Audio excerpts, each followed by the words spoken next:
Very, very hearty good day to all of you. I'm Dr. Darren Green, and I'll be hosting the Health Matters podcast with some incredible guests in the field of mind matters today. And my first guest is none other than Sharni Quinn. Welcome, Sharni. Thank you so much, Darren. For those that haven't had the privilege of meeting Sharni, she is an international speaker. She works in the field of health and wellness, but specifically looking at your inner environment and working according to purpose. And I think a lot of that is what we want to unpack today. So I'm excited to have you. Thank you. It's so great to be able to have these conversations. I love it. I'm really excited to chat to you. It's lovely to do the thing that comes naturally to you, isn't it? Yes. Definitely. All right. So let's kick off. Your journey, obviously, in this industry and in your specific field, working with people's inner environments, etc., has taken you to magnificent and wonderful places, but I'm sure you have come across the role of self-management in terms of burnout and how that relates to your inner environment. Let's just get a few of your thoughts around that.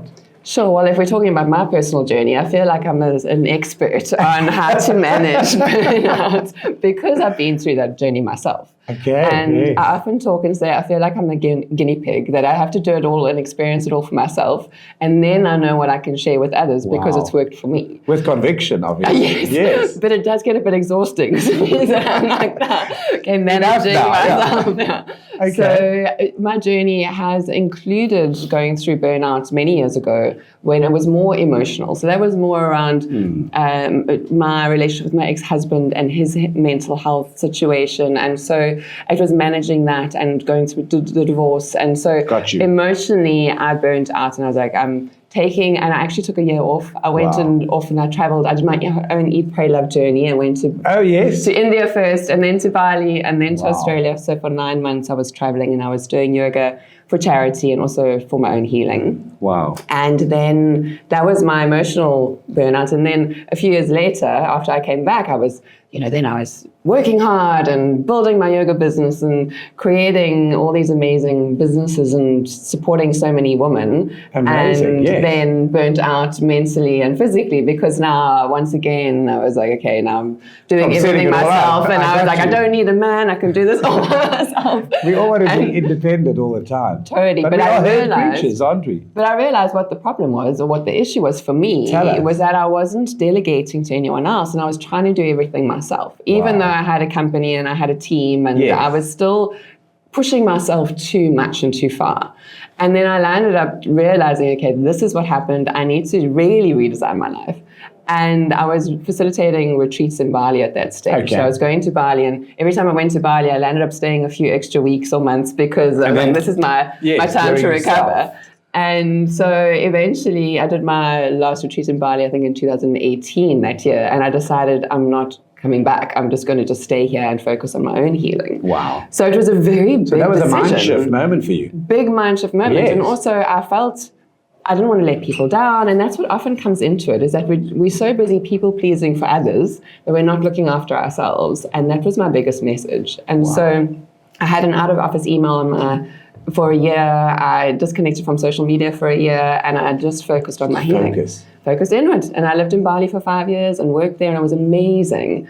And so there's so many different ways that we can burn out mentally, physically, emotionally, financially. There's so much, it's where that stress lies. How is it affecting us in our lives? Absolutely. And stress is one of the biggest killers nowadays. And I mean, I can see the effect rubbing off onto people's self-care when you are hitting that place of being rock bottom. Yes. And you're just depleted.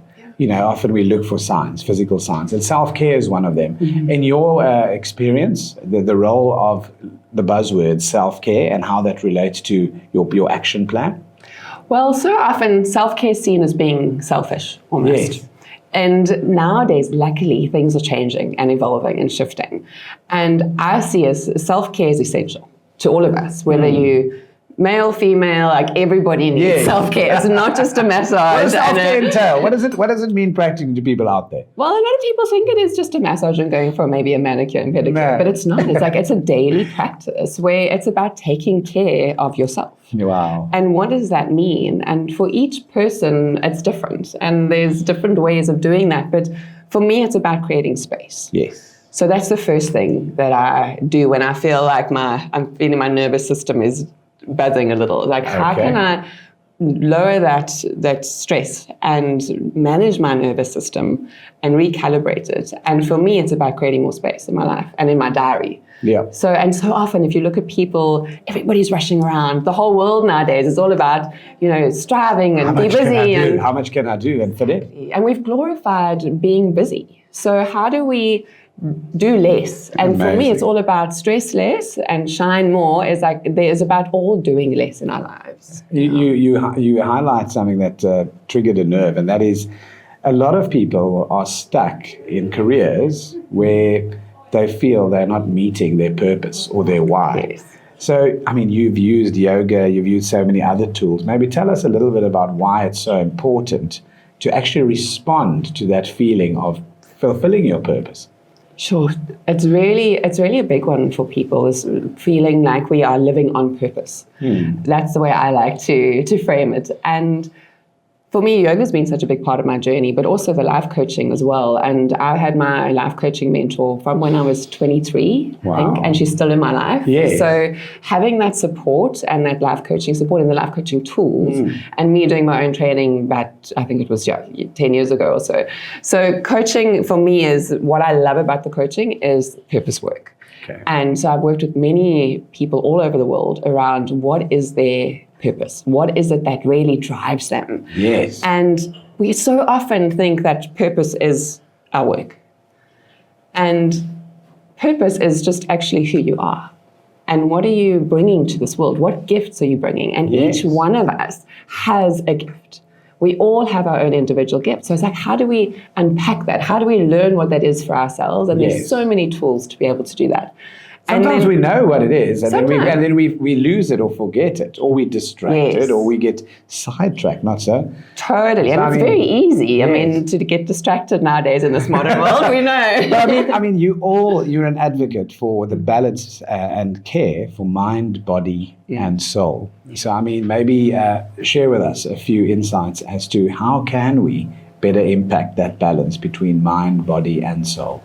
I'd say the biggest thing is to be able to make sure that you're incorporating all three, mind, body, and soul. Because so often we're just looking at body and fitness. And we've got to be fit and be healthy, which is true. What you can see on the outside. It's what you can see on the outside. But how are you feeling on the inside? And that's always a big question. And for me, that's more of the spirit and the soul coming through. And that's where the purpose comes through. Is this really fulfilling me? Do I feel open and expand when I'm doing this job or in this relationship or just doing this form of exercise? And if it makes you feel there's an expansion, then that's a full body yes. But if you feel closed and contract and so many people are wandering around like this in the world, then your body's talking to you. Absolutely. So there's that physical side, there's the spiritual side, and then also the mental side, of course, which is very important. And mental wellness is one of the ways of us being able to support ourselves. And if we can get to a place where we're not being hard on ourselves, we're not feeling like a failure, we're not feeling guilty, all those negative vibrations, intrusive thoughts, and a low vibration. It's how can we transform that into a place where we're feeling so much more inspired, so much more joyful, even if it's just the little things in life. That's amazing. You mentioned the word joyful, and that's the anecdote for depression and mood disorders. I know you've done some work and really, really looked into how one can practically, with some constructive tools, actually make a difference in the world of someone that's suffering from depression. Definitely. And depression's a big one. Even in South Africa, we've got, I think the stats are, they did a study at Wits University, and 25% of South Africans are depressed. But those are the ones that are diagnosed. And those are the ones we know about. Those are the ones we know about. Yes. What about the ones that we don't know about? Very true. And as South Africa as a country, I know Brazil has half the amount of depression as us. And Brazil is a very similar country with diversity and the economic situation as well. So it's a good one for us to really compare to. And we are, doubly the amount depressed and anxious. So practical tools are really important. Obviously, if you go to your doctor, then I think a lot of the time is, here, take this pill. And I get where that's coming from and why it's needed. Because it is needed in a lot of people that have that chemical imbalance. However, most people nowadays, it's more stress related. So my suggestion is rather find out more about yourself. So find out what's stressing you out in the first place. How can you shift that? Create more space in your life. That's what I was talking about earlier. Love that. Simplify your life.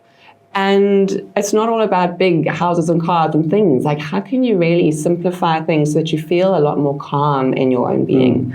And then also things like yoga. And this is what I'm going to be talking about in our whole Mind Matters experience tomorrow when we're doing our yoga session, is that yoga is not just about a physical practice. There is a whole lot of elements that come into it that's also for mental well-being, for, so it works on your body, mind, and soul, like we were talking about earlier. Yeah, and it's not just about the postures. You do breath work in there, you do meditation. Meditation is a big one to really help with depression. So you don't have to be scared about those really weird positions that you wonder about falling over and embarrassing yourself in a class. As you say, there can be graded degrees of getting to that. But along that journey, there are such beautiful components, like you mentioned, breathing, relaxation, and mental focus. I mean, that is beautiful. And all that's contained within yoga. And creating that stillness in our lives and just lying on your mat. The most of the yoga that I do, that is really lying down and resting. It's not really even doing the crazy poses like I was 20 years ago. Amazing. You need to listen to your body. And when it's just about getting onto that mat. Wow, you have inspired me and I'm sure many other listeners. So thank you so much for your encouragement to listen to our bodies much more. And good luck for your wonderful, wonderful presentation. Thank you so much. I'm really excited to see where it all goes. And we'll see you soon. Thank you very much. Thank you, Darren. Thank you.